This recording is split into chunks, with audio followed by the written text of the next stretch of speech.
जय हिंद दोस्तों, स्वागत है आपका हमारे YouTube चैनल में। आज के वीडियो में हम लेकर आए हैं आपके लिए बहुत ही महत्वपूर्ण क्वेश्चन आंसर। तो सभी लोग आ जाइएगा, वीडियो को लाइक कर लें, चैनल को सब्सक्राइब कर लें और ज़्यादा से ज़्यादा वीडियो को शेयर करें।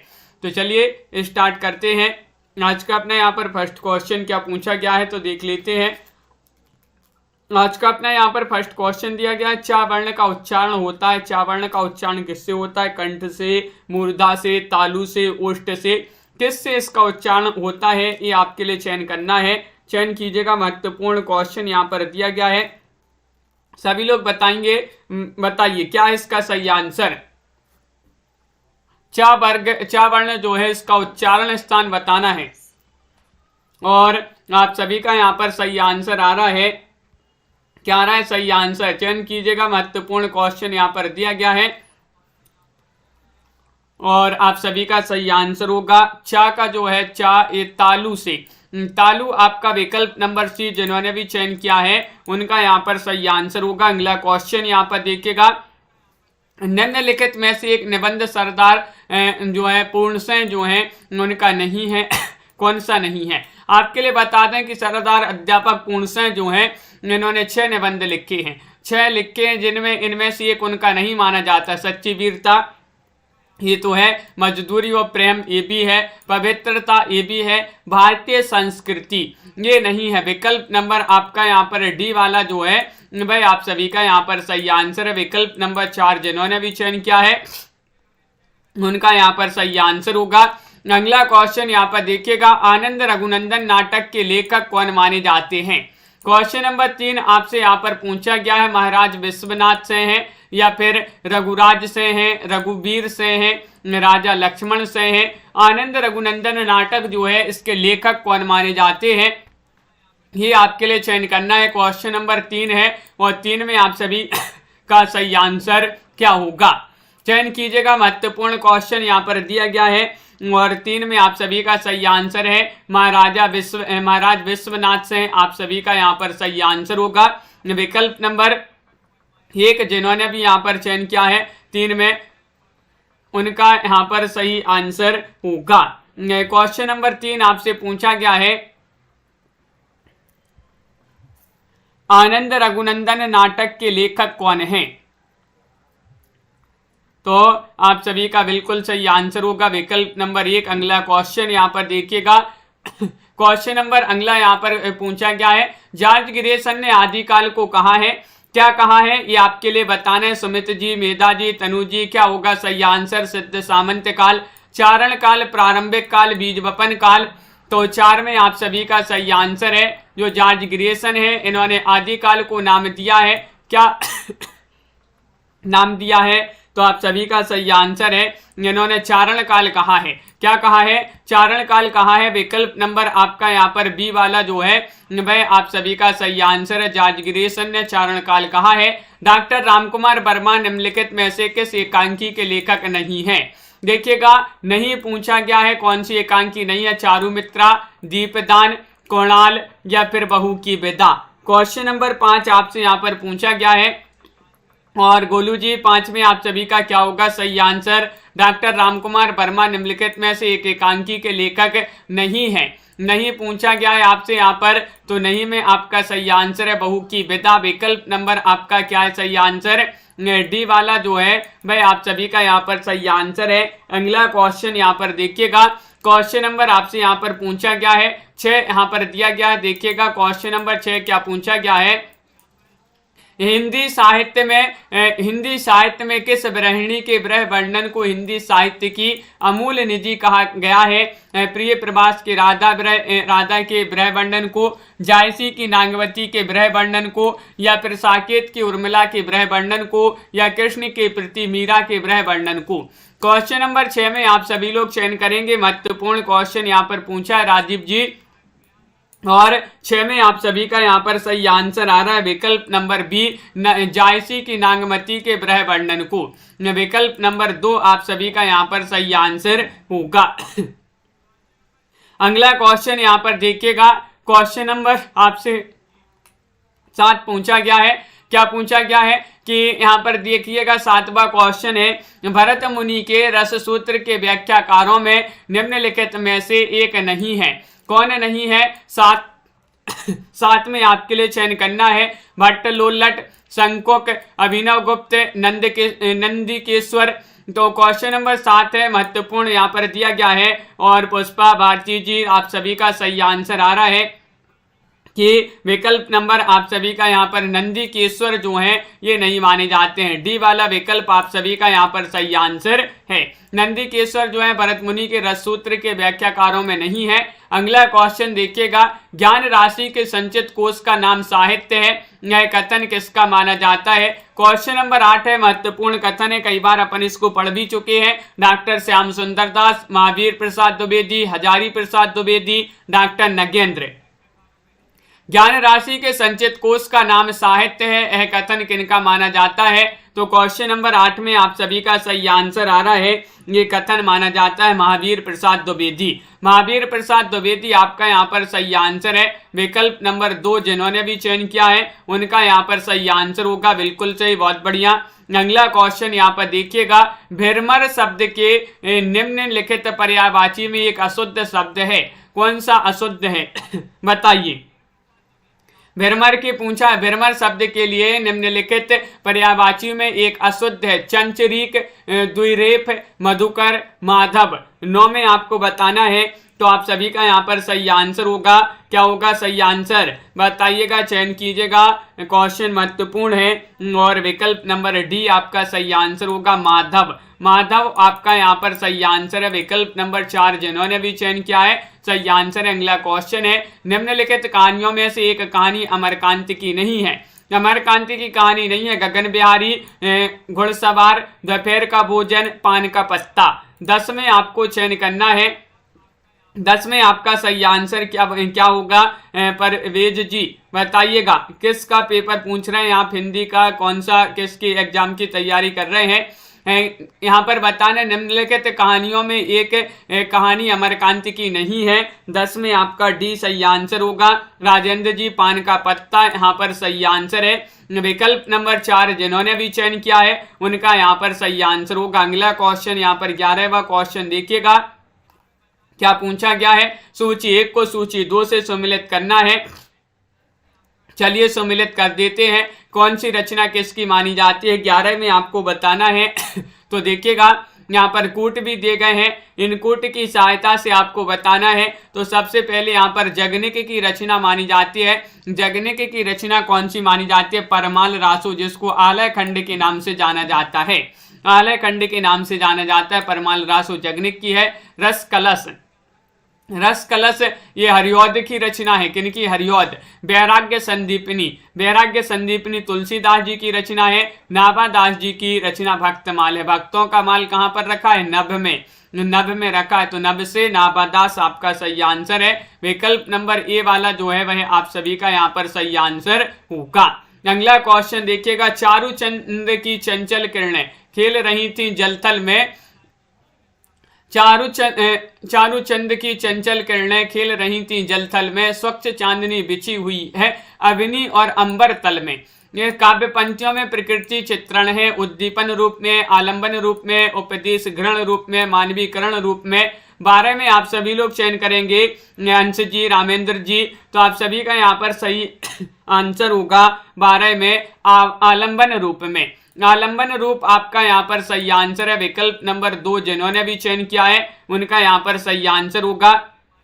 अगला क्वेश्चन यहाँ पर देखिएगा, क्वेश्चन नंबर आपसे यहाँ पर पूछा गया है 13वां क्वेश्चन है, जहाज का पंछी उपन्यास के रचनाकार कौन है? विशंबर नाथ शर्मा कौशिक हैं, ईलाचंद जोशी हैं, भगवती चरण वर्मा है, मुंशी प्रेमचंद है। 13 में आप सभी के लिए चयन करना है, क्या होगा सही आंसर? नमो शुक्ला जी, रीना जी, सभी के कमेंट यहाँ पर देखते जा रहे हैं। और 13 में आप सभी का सही आंसर आ रहा है जहाज का पंछी। ये जो है जहाज का पंछी जोश में आ गया, जहाज का पंछी जोश में आ गया, तो जोश से ईलाचंद जोशी आप सभी का विकल्प नंबर बी आपका यहाँ पर सही आंसर होगा। अगला क्वेश्चन यहाँ पर देखिएगा, क्वेश्चन नंबर आपसे यहाँ पर पूछा गया है 14वां क्वेश्चन है, सदैव शब्द में संधि बताना है। कौन सी संधि है? यण संधि है, वृद्धि संधि, अयादि संधि, गुण संधि।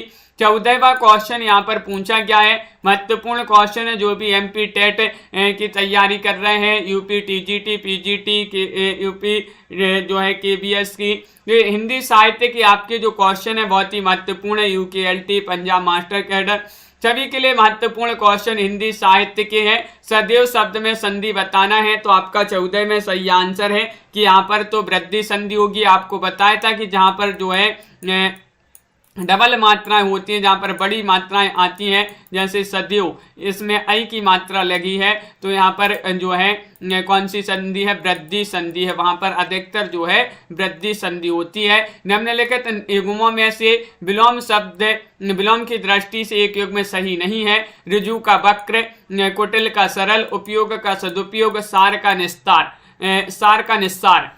तो आप सभी का यहाँ पर 15 में सही आंसर क्या होगा बताइए, चयन कीजिएगा। महत्वपूर्ण क्वेश्चन है, क्वेश्चन नंबर 15 है और 15 में आप सभी का सही आंसर है रेवंत जी, उपयोग का सदुपयोग। ये विलोम शब्द की दृष्टि से एक में सही नहीं है। विकल्प नंबर आपका सी वाला जो है ये सही नहीं है, सी वाला आपका यहाँ पर सही आंसर होगा। कलम का सिपाही नामक रचना किसकी है बताइए। कलम का सिपाही ये रचना किनकी मानी जाती है, चयन कीजिएगा सभी लोग। महत्वपूर्ण क्वेश्चन यहाँ पर दिया गया है और क्या होगा इसका सही आंसर। कलम का सिपाही महत्वपूर्ण रचना है और लेखक पूछा गया है किसकी रचना है, ये पूछा गया है। तो 16 में आपका सी सही आंसर है कि रचना तो मानी जाती है किनकी, कलम का सिपाही नामक रचना किसकी जीवनी, सॉरी यहाँ पर पूछा गया है किसकी जीवनी है, ये पूछा गया है। तो प्रेमचंद जी की जीवनी है और इसके लेखक अमृत राय हैं। कौन है, अमृत राय सॉरी यहाँ पर जीवनी पूछा है, किसकी जीवनी है, प्रेमचंद जी की जीवनी है, यानी कि इनके जीवन पर आधारित रचना मानी जाती है। लेखक इसके अमृत राय मानी जाती है। तो यहाँ पर जीवनी पूछा है, तो विकल्प नंबर बी आपका सही आंसर है। आनंद मठ रचना के लेखक कौन है। 17वां क्वेश्चन यहाँ पर पूछा गया है। 17 में प्रिंसी जी बताइएगा क्या होगा सही आंसर। रविन्द्रनाथ टैगोर है, शरत चंद्र चटर्जी है, बंकिम चंद्र चटर्जी है, ताराचंद्र बनर्जी है, बताइए क्या होगा सही आंसर। आनंद मठ रचना के लेखक कौन माने जाते हैं, और 17 में आप सभी का यहाँ पर सही आंसर है बंकिम चंद्र चटर्जी। बंकिम चंद्र चटर्जी होगा सही आंसर या शरत चंद्र चटर्जी। आनंद मठ रचना के लेखक कौन है, तो आप सभी का सही आंसर है बंकिम चंद्र चटर्जी, आपका सही आंसर होगा। विकल्प नंबर सी जो है भाई आप सभी का यहाँ पर सही आंसर होगा। विकल्प नंबर 3 जिन्होंने भी चयन किया है सही आंसर है। निम्नलिखित में से एक रचना महादेव वर्मा की नहीं है। तो महादेव वर्मा जो है इनको आधुनिक युग की मीरा कहा जाता है। आधुनिक युग की मीरा किनके लिए, महादेव वर्मा जी के लिए आधुनिक युग की मीरा, और इनकी रचना नहीं है मेरा परिवार, इनकी महत्वपूर्ण रचना मानी जाती है। ये तो पथ के साथी भी है, क्षणता भी है, यहाँ पर सामधैनी कौन सी नहीं पूछा गया है, तो आप सभी का डी वाला सही आंसर होगा। सामधैनी अमित जी, अनंत जी, डी वाला विकल्प आप सभी का यहाँ पर सही आंसर है। दिनकर की रचना सामधैनी। अगला क्वेश्चन यहाँ पर दिया गया है, तुलसी के काव्य का दार्शनिक आधार क्या है। तुलसीदास जी के काव्य का जो दार्शनिक आधार है वह क्या है, ये आपसे 19 में पूछा गया है। महत्वपूर्ण क्वेश्चन यहाँ पर दिया गया है और 19 में आप सभी का यहाँ पर सही आंसर आ रहा है। क्या आ रहा है सही आंसर, चयन कीजिएगा। महत्वपूर्ण क्वेश्चन है। अद्वैतवाद है, एकेश्वरवाद है, विशिष्टाद्वैतवाद है, शुद्धाद्वैतवाद है। आप सभी का यहाँ पर सही आंसर होगा। क्वेश्चन नंबर 19 में क्या होगा सही आंसर, विकल्प नंबर सी सही आंसर है विशिष्टाद्वैतवाद। विशिष्टाद्वैतवाद आपका सही आंसर होगा, सी वाला विकल्प है। कहाँ राजा भोज कहाँ गंगू तेली, इसका सही अर्थ क्या माना जाता है, चयन कीजिएगा। संबंध या व्यवहार समान स्तर वालों से करना ही अच्छा होता है। अपने से अधिक बलशाली से लड़ बैठना, धनी से निर्धन हो जाना, अपनी सामर्थ्य से अधिक प्रयास करना। कहाँ राजा भोज कहाँ गंगू तेली, 20 में आप सभी का सही आंसर होगा विकल्प नंबर आपका यहाँ पर क्या है सही आंसर, तो बिल्कुल सही, तो विकल्प नंबर 1 सही आंसर है। संबंध या व्यवहार समान स्तर वालों से ही करना अच्छा होता है। विकल्प नंबर 1 आपका यहाँ पर सही आंसर होगा। ये वाला विकल्प जिन्होंने भी चयन किया है उनका यहाँ पर सही आंसर होगा। अगला क्वेश्चन यहाँ पर देखिए, दाल भात शब्द में समास बताना है, कौन सा समास होगा, चयन कीजिएगा। महत्वपूर्ण क्वेश्चन है, तत्पुरुष समास है, बहुब्रीहि है, द्वंद्व है या फिर कर्मधारय है। 21 में आप सभी को चयन करना है, बताइए। दाल भात में बताना है, समास बताना है, वो भी कौन सा समास है, तो 21 का सही आंसर होगा विकल्प नंबर सी आपका सही आंसर है। दाल भात में द्वंद्व समास होगा। कौन सा समास होगा, द्वंद्व समास होगा। सी वाला विकल्प आप सभी का सही आंसर है। अगला क्वेश्चन यहाँ पर देखिएगा, ठेठ हिंदी का ठाठ के लेखक कौन माने जाते हैं। क्वेश्चन नंबर 22 आपसे यहाँ पर पूछा गया है। 22 में आपके लिए चयन करना है, रामदरस मिश्र हैं, हरिऔध हैं, श्रद्धा राम फिल्लौरी हैं, अजय मित्र हैं। तो ठेठ हिंदी का ठाठ ये पूछा गया है, सभी लोग चयन कीजिएगा। रामेश्वर जी क्या है सही आंसर 22 में, हरिऔध बहुत सारे लोग बता रहे हैं कि विकल्प नंबर बी होगा सही आंसर। अयोध्या से उपाध्याय हरिऔध, हरिऔध सही आंसर लगा देते हैं। ठेठ हिंदी का ठाठ के लेखक माने जाते हैं हरिऔध जी। निम्नलिखित में से एक उपन्यासकार आदर्शमुखी यथार्थवादी उपन्यासकार माना जाता है, कौन माने जाते हैं। यशपाल माने जाते हैं या विशंबर नाथ शर्मा कौशिक माने जाते हैं, प्रेमचंद माने जाते हैं, भारतेंदु बाबू हरिश्चंद्र माने जाते हैं। 23वां क्वेश्चन यहाँ पर पूछा गया है और 23 में रेखा जी आप सभी का सही आंसर होगा। यहाँ पर विकल्प नंबर क्या होगा सही आंसर, सी सही आंसर है। प्रेमचंद जो हैं एक आदर्शोन्मुखी यथार्थवादी उपन्यासकार के रूप में जाने जाते हैं। सी वाला विकल्प आप सभी का यहाँ पर सही आंसर होगा। अगला क्वेश्चन यहाँ पर देखिएगा, क्वेश्चन नंबर 24 आपसे यहाँ पर पूछा गया है, मुर्दों का टीला उपन्यास के लेखक कौन माने जाते हैं। 24 में आपके लिए चयन करना है, रांगी राघव है, भगवती चरण वर्मा है, यशपाल है, रामदरस मिश्र हैं। मुर्दों का टीला बताइएगा। सभी लोग एक बार शेयर कर दीजिएगा वीडियो को ताकि सभी लोग जुड़ जाएं इस क्लास से। मुर्दों का टीला ये उपन्यास विदा की रचना मानी जाती है, रांगी राघव की रचना मानी जाती है। 24 में विकल्प नंबर 1 आपका सही आंसर होगा, बिल्कुल सही। ए वाला विकल्प जिन्होंने भी चयन किया है उनका यहाँ पर सही आंसर होगा। क्वेश्चन नंबर आपसे यहाँ पर 25 पूछा है, नवीन कहानी आंदोलन को समानांतर कहानी नाम देकर प्रारंभ किया है, किन्होंने प्रारंभ किया। यशपाल ने, कमलेश्वर ने, राजेंद्र यादव ने, मन्नू भंडारी ने। तो 25 में आप सभी का क्या होगा सही आंसर, नवीन कहानी आंदोलन को समानांतर कहानी नाम देकर प्रारंभ किया है, किन्होंने किया है। 25वां क्वेश्चन यहाँ पर पूछा गया है और 25 में आप सभी का सही आंसर होगा विकल्प नंबर बी यानी कि कमलेश्वर। क्या है सही आंसर, कमलेश्वर आपका यहाँ पर विकल्प नंबर 2 जो है वह यहाँ पर सही आंसर होगा। महत्वपूर्ण क्वेश्चन यहाँ पर दिया गया है, बिल्कुल सही। अगला क्वेश्चन यहाँ पर देखिएगा, अंधेर नगरी एकांकी के लेखक कौन माने जाते हैं। 26वां क्वेश्चन है, मुंशी प्रेमचंद हैं, भारतेंदु बाबू हरिश्चंद्र हैं, रांगी राघव हैं, मोहन राकेश हैं। 26 में चयन करिएगा, अंधेर नगरी एकांकी जो है इसके लेखक कौन माने जाते हैं। क्वेश्चन महत्वपूर्ण यहाँ पर दिया गया है और आप सभी का यहाँ पर सही आंसर आ रहा है 26 में विकल्प नंबर आपका यहाँ पर बी वाला जो है वह आप सभी का सही आंसर होगा। विकल्प नंबर 2 आप सभी का सही आंसर है, भारतेंदु बाबू हरिश्चंद्र। भारतेंदु बाबू हरिश्चंद्र जी की रचना मानी जाती है अंधेर नगरी। अगला क्वेश्चन यहाँ पर देखिएगा, क्वेश्चन नंबर आपसे यहाँ पर 27 पूछा गया है, नाटक को 5वां वेद मानने वाले कौन है। नाटक को 5वां वेद मानने वाले कौन है। नागानंद हैं, भास हैं, भरत मुनि हैं, शारदानंद हैं। तो 27 में आप सभी का सही आंसर आ रहा है, क्या आ रहा है सही आंसर, नाटक को 5वां वेद मानने वाले कौन से विद्वान है, कौन है, ये आपके लिए चयन करना है। तो 27 में आपका सी सही आंसर है, भरत मुनि। कौन है, भरत मुनि। आप सभी का यहाँ पर विकल्प नंबर 3 जो है वह आप सभी का यहाँ पर सही आंसर होगा, भरत मुनि। अगला क्वेश्चन यहाँ पर देखिएगा, प्रसाद की एकमात्र एकांकी का नाम बताइएगा, कौन सा है। चारुमित्रा है, एक दिन है, एक घूंट है या फिर अजनबी है।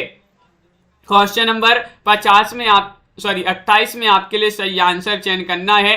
प्रसाद के एकमात्र एकांकी का नाम पूछा गया है, तो 28 में आप सभी का सही आंसर होगा विकल्प नंबर सी, यानी कि एक घूंट। एक घूंट प्रसाद मिल जाए, एक घूंट प्रसाद मिल जाए तो प्रसाद की एक रचना मानी जाती है, एकांकी विधा की रचना मानी जाती है। एक घूंट प्रसाद मिल जाए तो एक घूंट से एक घूंट और प्रसाद से प्रसाद जी की एकांकी है। चतुष्पद शब्द में समास बताने कौन सा समास होगा, यहाँ पर चयन कीजिएगा। समास है, द्वंद्व है, दिगु है, तत्पुरुष है, कर्मधारा है। 29वां क्वेश्चन है और 29 में क्या होगा सही आंसर? चतुष्पद शब्द है एक, इसमें समास आपसे पूछा गया है। तो दिगु बहुत सारे लोग बता रहे हैं कि विकल्प नंबर बी आपका सही आंसर है। दिगु समास आप सभी का यहाँ पर सही आंसर है। विकल्प नंबर 2 जिन्होंने अभी चयन किया है उनका यहाँ पर सही आंसर होगा। अगला क्वेश्चन यहाँ पर देखिएगा। क्वेश्चन नंबर आपसे यहाँ पर पूछा गया है कौन सा? 30वां क्वेश्चन है। नारी तुम केवल श्रद्धा हो, विश्वास रजत नगपग तल में। पंक्ति के लेखक कौन माने जाते हैं? चयन कीजिएगा। महत्वपूर्ण प्रसिद्ध पंक्ति यहाँ पर दी गई है और ये पंक्ति है पंत की प्रसाद निराला हरिऔध। किनकी पंक्ति मानी जाती है? नारी तुम केवल श्रद्धा हो, विश्वास रजत नगपग तल में। 30 में आपके लिए चयन करना है और 30 में आपका सही आंसर है प्रसाद जी की पंक्ति मानी जाती है। विकल्प नंबर बी आप सभी का सही आंसर होगा, बिल्कुल सही। अगला क्वेश्चन यहाँ पर देखिएगा। अर्ध कथानक के लेखक कौन माने जाते हैं? 31वां क्वेश्चन यहाँ पर दिया गया है। शांति जैन है, बनारसी दास जैन है, महादेव जैन है, जैनेन्द्र जैन है।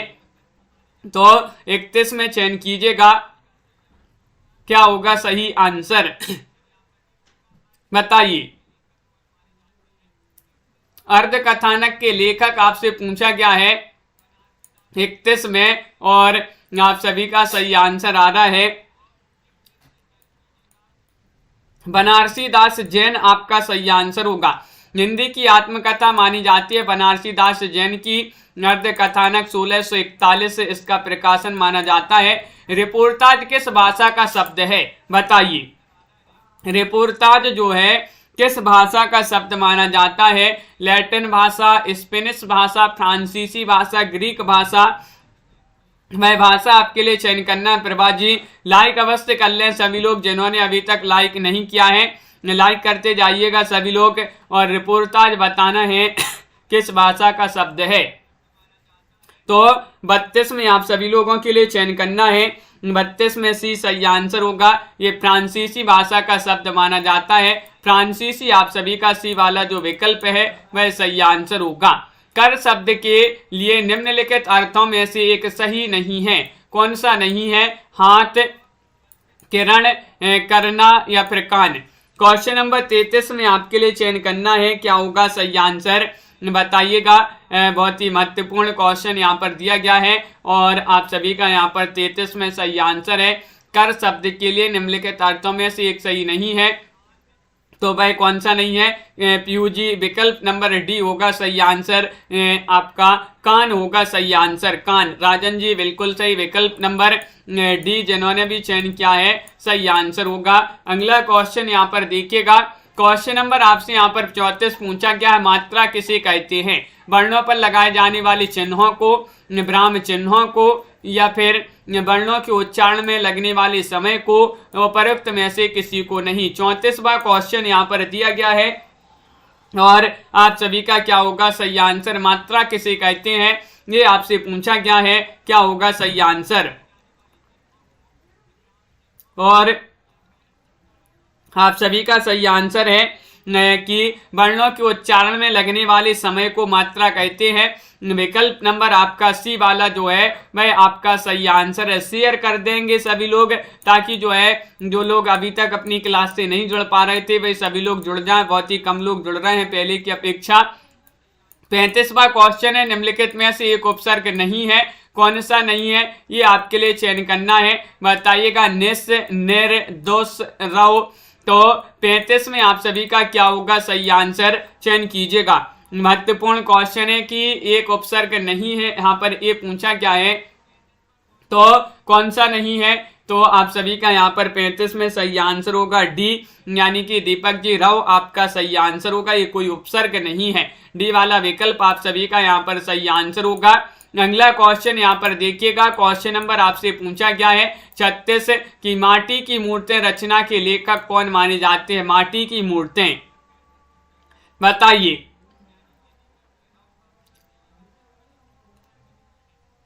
किनकी रचना मानी जाती है माटी की मूर्तें, तो आप सभी का सही आंसर होगा राम वृक्ष बेनीपुरी। राम वृक्ष बेनीपुरी आप सभी का यहाँ पर सही आंसर है। राम वृक्ष बेनीपुरी जो है, बेनीपुरी जी ने बनाई है माटी की मूर्तें। विकल्प नंबर आपका बी वाला जो है वह आप सभी का सही आंसर होगा। बहुत बढ़िया, बिल्कुल सही। अगला क्वेश्चन यहाँ पर देखिएगा, संकलन त्रय से आशय आपके लिए बताना है, क्या माना जाता है, काव्य, नाटक, कथा, समय, कार्य, स्थान, सत्य, रज, तम, दैविक, दैहिक, भौतिक, बताइए क्या होगा सही आंसर। संकलन त्रय से आशय आपके लिए चयन करना है। 37वां क्वेश्चन यहाँ पर दिया गया है और 37 में आप सभी का सही आंसर है, क्या है सही आंसर, तो बिल्कुल सही विकल्प नंबर आपका यहाँ पर सही आंसर है बी, समय, कार्य, स्थान जो है संकलन त्रय से आशय पूछा गया है। विकल्प नंबर 2 आप सभी का यहाँ पर सही आंसर होगा दीपक जी, बिल्कुल। अगला क्वेश्चन यहाँ पर देखिएगा, आकाशदीप कहानी के लेखक कौन माने जाते हैं। आकाशदीप ये कहानी मानी जाती है किनकी, प्रसाद की, प्रेमचंद, जैनेन्द्र, मन्नू भंडारी, क्या होगा सही आंसर, तो आप सभी का यहाँ पर सही आंसर है आकाशदीप कहानी किनकी मानी जाती है। 38वां क्वेश्चन यहाँ पर पूछा गया है, जयशंकर प्रसाद आप सभी का सही आंसर होगा, क्या होगा सही आंसर, जयशंकर प्रसाद आप सभी का 38 में विकल्प नंबर 1 आपका सही आंसर होगा। अगला क्वेश्चन यहाँ पर देखिएगा, निम्नलिखित में से एक उपन्यास नागार्जुन का नहीं है, कौन सा नहीं है, नई पौध, बाबा बटेश्वर नाथ, बलचनमा या सत्यवादी। 39 में चयन करना है और 39 में आप सभी का यहाँ पर सही आंसर होगा, निम्न में से एक उपन्यास नागार्जुन का नहीं है, ये पूछा गया है। तो 39 में आप सभी का सही आंसर होगा विकल्प नंबर डी, आप सभी का सही आंसर है सत्यवादी, आप सभी का सही आंसर है सत्यवादी। जिन्होंने भी चयन किया विकल्प नंबर 4 उनका यहाँ पर सही आंसर होगा। अगला क्वेश्चन यहाँ पर दिया गया, हजारी प्रसाद द्विवेदी के निम्न उपन्यासों में से एक आत्मकथात्मक है। आत्मकथात्मक है चारूचंद्र लेख, पुनर्नवा, बाणभट्टी की आत्मकथा, अनाम दास का पोथा। 40 में सभी लोग चयन करेंगे हजारी प्रसाद द्विवेदी के निम्न उपन्यासों में से एक आत्मकथात्मक उपन्यास कौन सा है, ये आप सभी लोग बताएंगे लवली ठाकुर जी, और आप सभी का सही आंसर आ रहा है 40 में विकल्प नंबर सी, यानी कि बाणभट्टी की आत्मकथा। बाणभट्टी की आत्मकथा ये आत्मकथात्मक उपन्यास माना जाता है, किनका है, हजारी प्रसाद द्विवेदी जी का। क्वेश्चन नंबर आपसे 41 पूछा है, जगदीश चंद्र माथुर की रचना 10 तस्वीरें हैं, यानी कि इसकी विधा पूछ लिया गया है आपसे, आत्मकथा है, जीवनी है, रिपोर्टाज है, रेखा चित्र है, किस विधा की ये रचना मानी जाती है, चयन कीजिएगा। महत्वपूर्ण क्वेश्चन है, 41वां क्वेश्चन यहाँ पर दिया गया है और आप सभी का यहाँ पर सही आंसर आ रहा है 10 तस्वीरें, ये जो है विधा पूछा है, तो विकल्प नंबर डी आप सभी का सही आंसर होगा, यानी कि रेखा चित्र। रेखा चित्र आपका सही आंसर होगा विकल्प नंबर 4, जिन्होंने भी चयन किया है उनका सही आंसर है। अगला क्वेश्चन यहाँ पर पूछा, अजात शत्रु, अजात शत्रु के रचनाकार कौन माने जाते हैं, हरिकृष्ण प्रेमी है, जयशंकर प्रसाद है, या बालेंदु कुमार है, राम कुमार वर्मा है। 42 में चयन कीजिएगा, अजात शत्रु के रचनाकार कौन माने जाते हैं, तो आप सभी का यहाँ पर सही आंसर है। इसको अपन याद कर सकते हैं कैसे, अजात शत्रु, अजात है शत्रु प्रसाद लेनी, आ जाते हैं शत्रु प्रसाद लेने, आ जाते हैं शत्रु प्रसाद लेने। प्रसाद से जयशंकर प्रसाद और आजाद शत्रु से अजात शत्रु के रचनाकार कौन है? प्रसाद जी माने जाते हैं, जयशंकर प्रसाद। अगला क्वेश्चन देखिएगा, 43वां क्वेश्चन है, महत्वपूर्ण है। एक शब्द वर्तनी की दृष्टि से अशुद्ध है, कौन सा वह है ये आपके लिए बताना है, चयन कीजिएगा। 43वां क्वेश्चन है, क्वेश्चन महत्वपूर्ण है, वर्तनी की दृष्टि से बताना है और आप सभी का सही आंसर होगा। राकेश जी बिल्कुल, एक शब्द वर्तनी की दृष्टि से अशुद्ध है, अशुद्ध पूछा गया है तो विकल्प नंबर आपका बी वाला जो है वह आपका सही आंसर होगा, यानी कि 43 में बी, 43 में बी आप सभी का सही आंसर होगा। और दार्य यहाँ पर सही आंसर होगा, बिल्कुल सही, ये वर्तनी की दृष्टि से अशुद्ध है। यहाँ पर अगला क्वेश्चन पूछा गया है, क्वेश्चन नंबर 44 है, चमयक हरबा अंग मिली अधिक लोहाई, समझू परे से ये रे जब कुम्हलाई। इसमें छंद बताइएगा, इंद बज्रा है, सौठा है, बरबई है, चौपाई है। 44 में आप सभी का क्या होगा सही आंसर, चयन कीजिएगा। महत्वपूर्ण क्वेश्चन यहाँ पर दिया गया है। 44 में विकल्प नंबर सी आपका सही आंसर होगा। क्या होगा सही आंसर? सी वाला, यानी कि बरबई आप सभी का यहाँ पर सही आंसर है, बिल्कुल सही। अगला क्वेश्चन यहाँ पर देखिएगा, 44 में आपका बरबई होगा सही आंसर। क्वेश्चन नंबर आपसे यहाँ पर 45 पूछा है, प्रसाद अपने के उपन्यास को पूरा नहीं कर पाए थे, अधूरा उपन्यास बताना है। अधूरा कौन सा है? कंकाल है, तितली है, इरावती है, संध्या है। 45वां क्वेश्चन यहाँ पर पूछा गया है और 45 में आप सभी का सही आंसर है, प्रसाद जी अपने के उपन्यास को पूरा नहीं कर पाए थे। तो विकल्प नंबर आपका यहाँ पर सही आंसर होगा सी, यानी कि इरावती को। इरावती आपका सही आंसर है, इरावती अधूरा उपन्यास है, किनका? प्रसाद जी का, जयशंकर प्रसाद। अगला क्वेश्चन यहाँ पर पूछा है, 46वां क्वेश्चन है, निम्नलिखित परिवर्तनों में से एक का संबंध भाषा विज्ञान से नहीं है, वह कौन सा परिवर्तन है? ध्वनि परिवर्तन, अर्थ परिवर्तन, बुद्धि परिवर्तन या फिर रूप परिवर्तन। क्वेश्चन नंबर 46 आपसे यहाँ पर पूछा गया है और 46 में आप सभी का सही आंसर होगा कि कौन सा परिवर्तन का संबंध भाषा विज्ञान से नहीं है। तो आप सभी का यहाँ पर सही आंसर आ रहा है, विकल्प नंबर 46 में सी होगा सही आंसर, बुद्धि परिवर्तन। बुद्धि परिवर्तन का संबंध भाषा विज्ञान से नहीं माना जाता है, सी वाला विकल्प आपका सही आंसर है। रामः सीताया लक्ष्मणेन च सह चित्रकूटतम आगच्छत। प्रस्तुत वाक्य में लक्ष्मणेन शब्द में विभक्ति बताना है, चतुर्थी है, षष्ठी है, तृतीय, सप्तमी है, कौन सी विभक्ति है ये आपके लिए चयन करना है। क्वेश्चन महत्वपूर्ण है। 47वां क्वेश्चन यहाँ पर पूछा गया है और 47 में आप सभी का सही आंसर होगा, विकल्प नंबर सी आपका सही आंसर होगा, तृतीया। तृतीया आपका सही आंसर है सुमित जी। तृतीया जिन्होंने भी चयन किया, विकल्प नंबर सी उनका सही आंसर होगा। उत्तर प्रियदर्शी नाटक के लेखक आपसे पूछा गया है 48 में, चयन कीजिएगा। अज्ञेय है, नागार्जुन है, मोहन राकेश है, सुधांशु शर्मा है। तो 48 में आप सभी का सही आंसर है, उत्तर प्रियदर्शी नाटक के लेखक कौन माने जाते हैं? तो 48 में आप सभी का सही आंसर है, विकल्प नंबर 1 सही आंसर है, अज्ञेय होगा सही आंसर। किनका माना जाता है? अज्ञेय जी जो है सच्चिदानंद हीरानंद बादशायन अज्ञेय, अज्ञेय का ये नाटक माना जाता है। निरापद शब्द का अर्थ बताइएगा। असुरक्षित, सुरक्षित, आपदाओं से घिरा या फिर बिना पैरों का। 49 में चयन कीजिएगा। निरापद शब्द का अर्थ आपके लिए बताना है और आप सभी का यहाँ पर सही आंसर क्या होगा? 49 में विकल्प नंबर आपका सही आंसर होगा निरापद, यानी कि सुरक्षित। बी वाला विकल्प आपका सही आंसर होगा। निरापद मतलब सुरक्षित होता है, विकल्प नंबर 2 आपका यहाँ पर सही आंसर है। अगला क्वेश्चन यहाँ पर देखिएगा,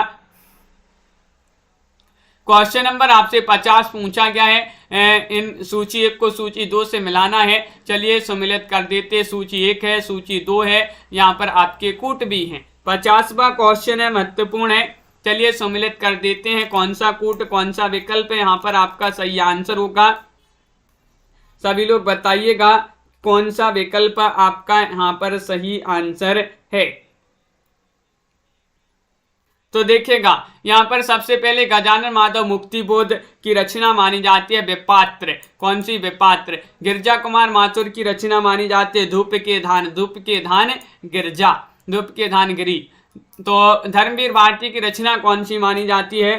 कनुप्रिया। कनुप्रिया जो है धर्मवीर भारती और नरेंद्र कोहली की रचना पलाशवन मानी जाती है। इस प्रकार यहाँ पर सम्मिलित किए गए हैं। बिल्कुल सही आंसर होगा। कौन सा विकल्प आपका सही आंसर है? डी वाला विकल्प आपका सही आंसर होगा। बहुत बढ़िया, बिल्कुल सही आंसर सभी लोगों ने चयन किया है। यहाँ पर डी वाला विकल्प आपका सही आंसर है। तो इस प्रकार के जो है आप आज की क्लास में बहुत ही महत्वपूर्ण क्वेश्चन आंसर आपके लिए लाए थे। तो सभी लोग वीडियो को एक बार लाइक अवश्य कर लेंगे और अगर आप चैनल पर पहली बार आए हैं तो चैनल को सब्सक्राइब कर लें और ज़्यादा से ज़्यादा वीडियो को शेयर करें। रोज आपके लिए क्लासें लाई जाती हैं। मिलते हैं अगली क्लास में 10 बजे। एक आपकी जो हिंदी साहित्य की महत्वपूर्ण क्लास होगी तो उसमें सभी लोगों के लिए जुड़ना है 10 बजे। तो आज के वीडियो में बस इतना ही। सभी लोग लाइक शेयर अवश्य कर लेंगे। बहुत बहुत धन्यवाद।